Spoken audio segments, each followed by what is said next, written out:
మన ప్రకాశం జిల్లాలో చేపడుతున్న అతిపెద్ద తాగునీటి సరఫరా పథకం ఈరోజు మనం జల్ జీవన్ మిషన్ ద్వారా చేపడుతున్నాం.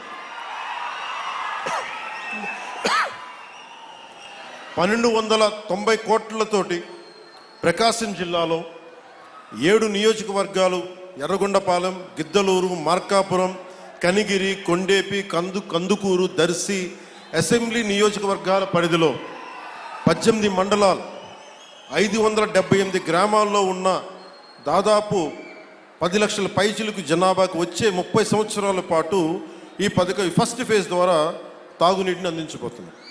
దీనికోసం ఒక water treatment plant, 19 సంపులు, 31 over head balancing రిజర్వాయర్లు, 334 ఓవర్ హెడ్ ట్యాంకులు, 5000 కిలోమీటర్ల మేరకు పైప్ లైన్లు వేసి శ్రీ పూలసుబ్బయ్య వెలిగొండ ప్రాజెక్ట్ నుండి ప్రజలకి, మన ప్రకాశం జిల్లా ప్రజానికానికి నీరు అందజేయబోతున్నాం.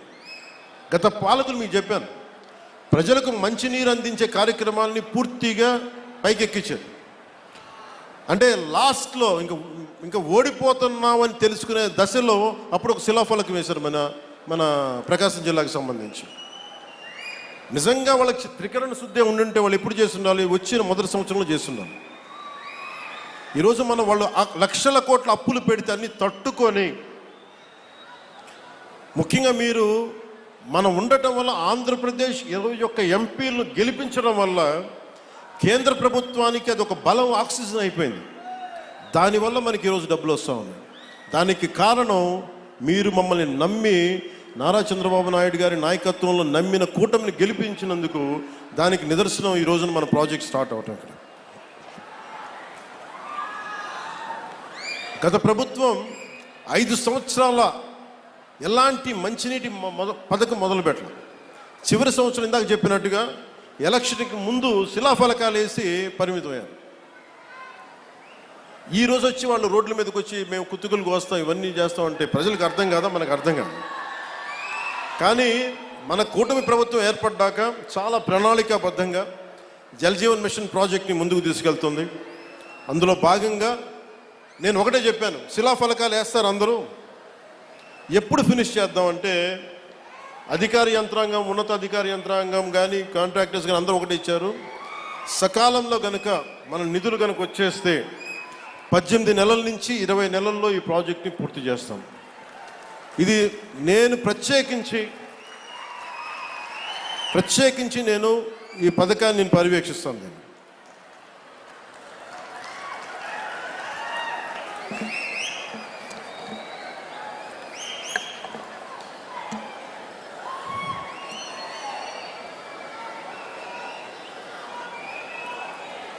అలాగే మార్కాపురం లక్ష్మీ చెన్నకేశవ స్వామి ఆలయం భూములు, మంచి గొడవ ఉందా? దేవాదాయ శాఖ మంత్రి గారు ఉన్నారు ఇక్కడే, వారి దృష్టిలో కూడా పెడుతున్నాను. అంటే ఆలయం భూములు అనగానే భగవంతుడి భూములు కదా దోచేద్దామని అందరికీ తేలిగ్గా ఉండదు. తరతరాలు లేచిపోతాయి, జాగ్రత్త. అంటే భూములు మిగిలితే మీరుండరు, తర్వాత రాజుల సొమ్ము రాళ్లపాలెం భూమి శాశ్వతం, మన శాశ్వతం కదా. అందుకని దయచేసి దేవాదాయ శాఖ భూముల జోలికి వెళ్ళకండి. అలాగే వైసీపీ హయాంలో ఈ భూదోపిడీ హద్దులు దాటేసింది. భూమి కనిపిస్తే దేవాలయ భూములు కానీ, అటవీ భూములు కానీ, ఖాళీ భూములు కానీ, ఎక్కడ ఖాళీ భూమి కనపడితే అక్కడ గత ప్రభుత్వ పాలకులు గద్దల్లా వాలిపై ఆక్రమించారు. దేవుడి భూములను కూడా అక్రమంగా రిజిస్టర్ చేయించుకున్నారు. ఈ వ్యవహారం మీద ప్రభుత్వం దృష్టి సారించింది. ఆక్రమణకు గురైన దేవాలయాల భూములు తిరిగి వెనక్కి తీసుకునే ప్రక్రియని ఇప్పటికే ప్రారంభించాం. దేవాలయ భూములకు రక్షణ కల్పించే బాధ్యతను కూడా కూటమి ప్రభుత్వం తీసుకుంది. అలాగే వెలిగొండ ప్రాజెక్టుకి నాకు నిజంగా చాలా సంవత్సరాల నుంచి, గత 15 సంవత్సరాల నుంచి నా కోరిక ఒకటే, నా ఆశ చెప్తున్నాను, మీరు ఇక్కడ పారిశ్రామికీకరణ జరగాలి, ఇండస్ట్రియలైజేషన్ జరగాలి. ఇక్కడున్న యువతకి, ఆడపడుచులకి ఉపాధి అవకాశాలు ఎక్కువ మెండుగా పెరగాలి. అందుకని ముందుగా నీళ్లు కావాలి ఇక్కడ. వాటితో పాటు శ్రీశైలం నుంచి కాకుండా ముందు వెలుగొండ ప్రాజెక్టు కనుక అయిపోతే మనకి పారిశ్రామిక అవసరాలకు కూడా మనకు వస్తే మనకి నీటి సరఫరా చేయగలం. దానివల్ల ఉపాధి అవకాశాలు మరింత మెరుగవుతాయి. అంటే నేను చూస్తుంటే ఇందాక చూసిన 1290 కోట్లు ఫస్ట్ ఫేజ్ ప్రాజెక్టుకి. లాస్ట్ ఎలక్షన్లు తీసుకుంటే మన ప్రకాశం జిల్లానే 2000 కోట్లు ఖర్చు పెట్టారేమో అందరూ కలిపి. అంటే ఒక్కొక్క నియోజకవర్గానికి 150 కోట్లు కూడా ఖర్చు పెట్టారు. అంటే డబ్బు ఉంది ఇక్కడ మన ప్రకాశం జిల్లా. కాకపోతే అది ప్రజలకు వెళ్ళట్లా, పైపైన తిరుగుతుంది. మీరు కనుక నన్ను నమ్మి మన కూటమి ప్రభుత్వాన్ని నమ్మితే నాకు కొంచెం సమయం కావాలి. మీ తరపున పోరాటం చేయడానికి నాకు కొంచెం సమయం కావాలి. అందుకని ఉపాధి అవకాశాలు మనకు వచ్చేలాగా ఇంత ఒక ఎలక్షన్కి 150 కోట్లు ఖర్చు పెట్టగలుగుతున్నప్పుడు ఒక ప్రాజెక్టు ఫినిష్ చేయడానికి 800 కోట్ల రూపాయలు ఖర్చు పెట్టగలిగితే వెలుగొండ ప్రాజెక్టు ఆ భూపరిహారానికి ఇవ్వగలిగితే మనం ప్రాజెక్ట్ అయిపోద్ది. కానీ వాటి డబ్బులు లేక ఇట్లా అయిపోద్ది. దానికి ఏంటంటే డబ్బులకి ఆశ పడకుండా, మీరు ఎన్నికల్లో డబ్బులు పెట్టుకొని గెలవండి, అభ్యంతరం లేదు. కానీ మీరు గెలిచినా డబ్బులు పెట్టి గెలిచినా కానీ ప్రజలకు ఉపయోగపడేలా పాలన జరిగితే అది నేను దాన్ని కూడా వదిలేయచ్చు. అలాంటి పరిస్థితుల్లో తీసుకెళ్ళాలి అంటే ఈ రోజున పొలిటికల్ ప్రాసెస్ డబ్బులు పెడితే తప్ప ఎలక్షన్లు గెలిచే పరిస్థితుల్లో లేదు. కానీ డబ్బులు పెట్టి ప్రజలకి సేవ చేయాలని కోరుకున్నాను. ఎందుకంటే ఉన్న లోపల వ్యవస్థ చాలా లోపలికి వెళ్ళిపోయింది. డబ్బు పరంగా చేస్తే తప్ప ఎలక్షన్లు రావాలి. నేను కోరుకుంటుంది యువత కనుక మీరు ఇదే ఉత్సాహం, ఇదే శక్తి గత ఎన్నికల్లో ఎలా ఇచ్చారో పాలనలో కూడా మీరు అదే గనక ఇవ్వగలిగితే, అదే భరోసా గనక మీరు చూపించగలిగితే ఈ మనకి వలసలు లేని ప్రకాశం జిల్లాని నేను కోరుకుంటున్నాను. సమృద్ధిగా నీరు లభించే ప్రకాశం జిల్లాని కోరుకుంటా ఉన్నాను. దానికి కావాల్సిందల్లా మీ ఆశీర్వాదాలు కావాలి, మీ అండదండలు కావాలి. అలాగే కూటమి ప్రభుత్వం నాకు గౌరవ ముఖ్యమంత్రి చంద్రబాబు నాయుడు గారికి కానీ, భారతీయ జనతా పార్టీ నాయకులకు కానీ, నరేంద్ర మోదీ గారికి కానీ చాలా బలమైన అవగాహన ఉంది, పరస్పర గౌరవం ఉంది. ఎవరు ఏమి కాంట్రిబ్యూట్ చేశారో మాకు చాలా క్లారిటీ ఉంది. కానీ అది ఈ రోజున అది పంచాయతీ స్థాయికి దాకా వెళ్ళాలి. పంచాయతీ స్థాయి దాకా జనసేన పార్టీ ఏం చేసింది, క్షేత్రస్థాయిలో జనసేన నాయకులకి గౌరవం ఇవ్వడం, అలాగే జనసేన నాయకులు తెలుగుదేశం నాయకులకు గౌరవం ఇవ్వడం, లేదా అందరం కలిసి మన ముగ్గురు భారతీయ జనతా పార్టీ నాయకులతో కూర్చొని మాట్లాడటం. సమస్యలు వస్తాయి, ఒక్కోసారి ఇబ్బందులు ఉంటాయి, కానీ వాటిని అధిగమించి ముందుకెళ్ళటమే మన లీడర్షిప్ క్వాలిటీ. అందుకని దయచేసి అందరం, నాకు గౌరవ ముఖ్యమంత్రి నారా చంద్రబాబు నాయుడు గారికి కానీ పదే పదే చెప్తా ఉన్నాను. దేనికి చెప్తున్నానంటే ఇంకొకళ్ళు వస్తారని భయం లేదు మాకు, వాళ్ళు రారని మాకు తెలుసు. కానీ ఒక పని చేసేటప్పుడు రోజు లాక్కుంటా పీక్కుంటా లాక్కుంటా తిట్టుకుంటా, అంటే ఒక సామెత ఉంటుంది కదా, తల్లిదండ్రులు తిట్టుకుంటా లేస్తే పిల్లలు కొట్టుకుంటా లేస్తారు.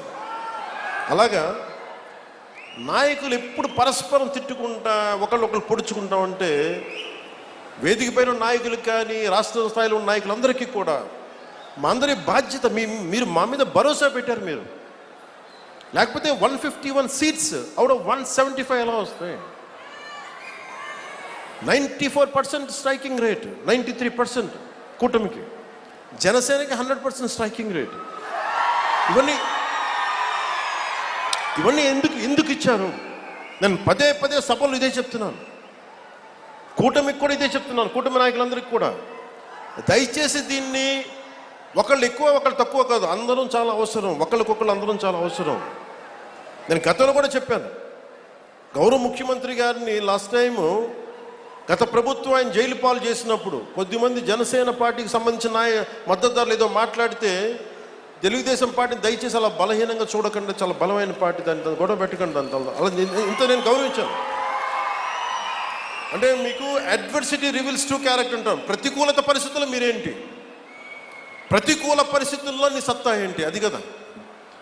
అంటే కష్టాలు ఉన్నప్పుడు నేను ఏం చెప్తున్నానంటే,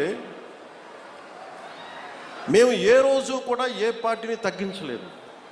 తెలుగుదేశాన్ని ఏ రోజు తగ్గించలేదు. భారతీయ జనతా పార్టీ నాయకత్వం లేకపోతే, అండదండ లేకపోతే ఈరోజు జేజేఎం రాదు.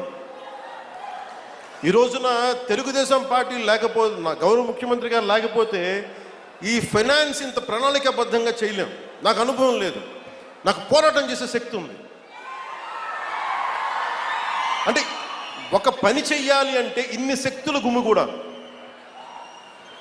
అన్ని వేళ్ళు ఒకలా ఉండవు, కానీ ఏ వేలికి ఈ బొట్టనేలు తీసేస్తే ఏం చేస్తాం, ఏకల వీళ్ళ ఏం చేయలేము. సో ఎవరు ఎక్కువ ఎవరు తక్కువ లేదు, మొత్తం కలిస్తేనే పిడికిలి. కూటమి అంటే పిడికిలి, దీన్ని గుర్తుపెట్టుకోండి. అంతేగాని కూర్చోబెట్టి పంచాయతీ స్థాయిలో ఉన్న జనసేన నాయకులు కావచ్చు, తెలుగుదేశం నాయకులు కావచ్చు, భారతీయ జనతా పార్టీ నాయకులు కావచ్చు, మద్దతుదారులు కావచ్చు, చిన్న చిన్న ఇబ్బందులు ఉంటే అందరం పరస్పరం మాట్లాడుకొని ముందుకు తీసుకెళ్దాం. మన ఆబ్జెక్టివ్, మన గోల్ ప్రజలకి న్యాయం చేయటం. ముఖ్యంగా ప్రకాశం జిల్లా దగ్గరికి వచ్చినప్పటికీ దాహం తీర్చడం. మనులు మాణిక్యాలు అడగట్లా, గొంతు తడపమని అడుగుతున్నారు. గొంతు ఎండుకుపోతుంది. పశువులకి నీళ్లు పెట్టుకోలేకపోతున్నాం. పశువులకి వచ్చిన కొత్తల్లో మొదటి అసెంబ్లీ సెషన్లో నాకు గౌరవ శాసనసభ్యులు, మన పేరు గుర్తులేదు కానీ నాకు అసెంబ్లీలో ఇచ్చారు. మూగజీవాలు ఎండుకుపోతున్నాయన్నా, సమ్మర్ వచ్చేస్తుందంటే. ఈరోజు పశువులు నీటి తొట్లు ఎందుకు వచ్చినాయి అంటే, దానికి ప్రకాశం జిల్లాలో మనుషులకి నీళ్లు లేవన్నా దాంతో పశువులు చచ్చిపోతున్నాయంటే ఆ ఒక్క మాట కదిలించి ఈరోజు పశువులు నీటి తొట్లు వచ్చినాయి మొత్తం మేము. అంటే ఇవన్నీ ఏంటంటే, మేము 15 సంవత్సరాలు స్టెబిలిటీ ఇస్తే తప్ప, ఈరోజు వేసిన మొక్క, ఒక చిన్న మొక్క వృక్షం అవ్వాలంటే 10-15 సంవత్సరాలు పడుతుంది. ఒక మామిడి చెట్టు ఈరోజు మొక్క వేస్తుంది రావడానికి 8-10 కనీసం దశాబ్దం పైన తీసుకుంటుంది. అలాంటిది ఈరోజున ఒక పబ్లిక్ పాలసీ చేస్తే, ప్రజలకు ఉపయోగపడే చెయ్యాలి అంటే ఇంతమంది, ఇంత సమయం కావాలి. అందుకని నేను పదే చెప్తా ఉన్నాను, 15 సంవత్సరాలు కలిపి ఉండాలి అని. దయచేసి నన్ను అందరూ కూడా అర్థం చేసుకోండి. నేను ఈరోజు మీకు ప్రకాశం జిల్లా మనకి ఈ సభ సాక్షిగా చెప్తున్నాను, నాకు నా పార్టీ సంక్షేమం కంటే కూడా, కూటమి సంక్షేమం కంటే కూడా నాకు నా ప్రజల సంక్షేమం చాలా చాలా ముఖ్యం. చాలా ముఖ్యం నాకు. ఎందుకంటే మాకు అధికారం ఇచ్చింది, మీరు కష్టపడమని ఇచ్చారు, మాకు అధికారం, మీకు నిలబడమని ఇచ్చారు, సమస్యలకి పరిష్కారాలు ఎతకమని ఇచ్చారు, కొట్టుకోమని మీరు ఇవ్వలేదు. ప్రతి ఒక్కరూ మేము తెలుసుకోవాలని. అందుకని బయట అధికారం నుంచి వెళ్ళిపోయిన గత ప్రభుత్వ పాలకులు రెచ్చగొట్టాలని చూస్తారు, వాటికి రెచ్చిపోకండి. యువత కూడా దయచేసి ఇదే విన్నవించుకుంటూ